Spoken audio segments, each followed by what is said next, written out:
There it goes. There's the first pop. You see the clunk over there? Those are totally done. Both sides are garbage. Looks like the right one. I gotta press it out from the back. I'm gonna use thread bar because a C-press is not gonna fit.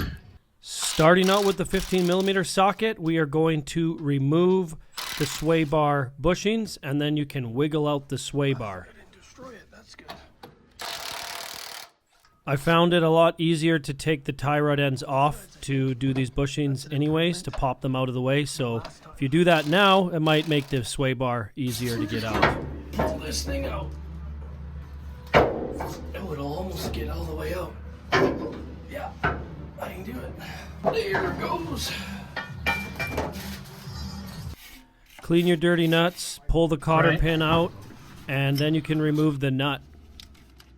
Fully remove your nut and then thread it back on when you do this next step. You'll thank me later.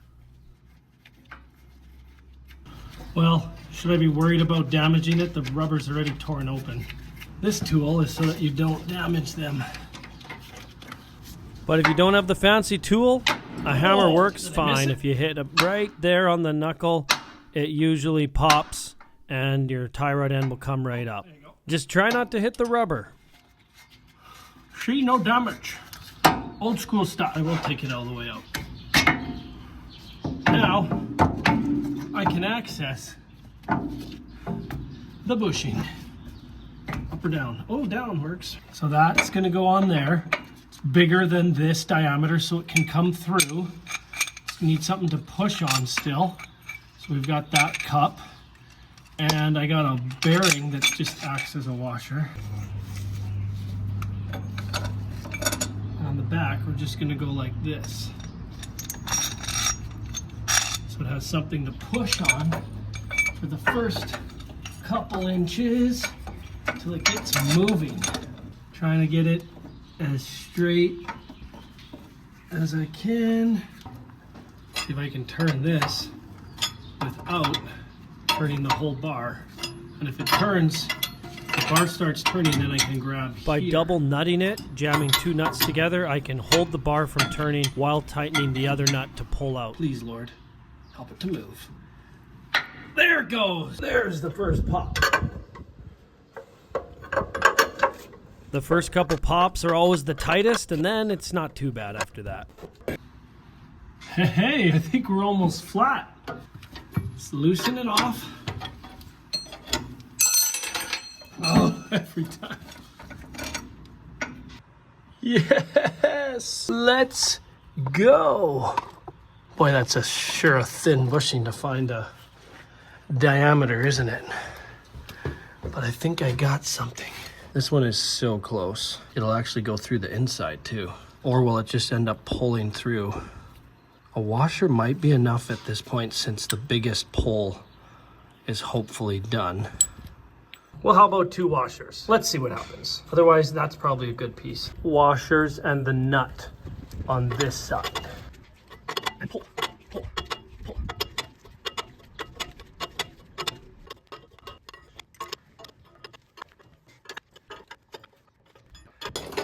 Oh, there it goes. She came out. Look at that, it goes halfway in. Hit it with a hammer and wreck it. No, let's not do that. Oh, I can just get a cup here to allow it to go through. And now we do just reverse the setup. Looks like I can just, oh, that's kind of perfect. Just fit with the shock there. So I got the cup to receive the bushing. Okay, I got full thread on there, believe it or not. I can give it a touch more of thread actually. Bushing, pusher, other adapter, flat bar, the nut that'll actually push it in. Now, go to your home bushing.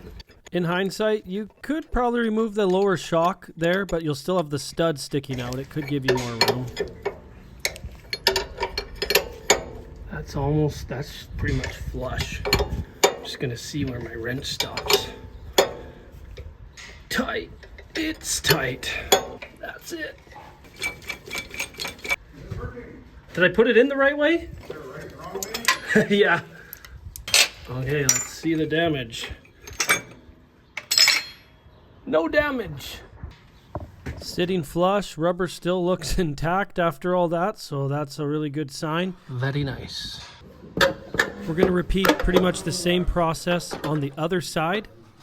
And then once you got your new bushings, a little silicone lube could ease the install of your stabilizer bar.